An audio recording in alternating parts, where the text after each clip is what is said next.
Pangulong Bongbong Marcos nakipagpulong sa Chargé d'Affaires ng Czech Republic.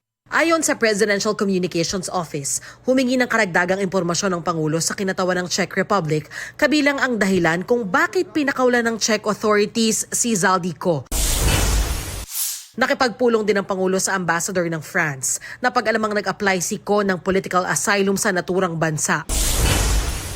Pagpapatupad ng pinalawak na maternity benefits ng PhilHealth simula na bukas. Mula 9,750 pesos, itinaas sa 29,000 pesos ang sasagutin ng PhilHealth para sa normal delivery sa ospital.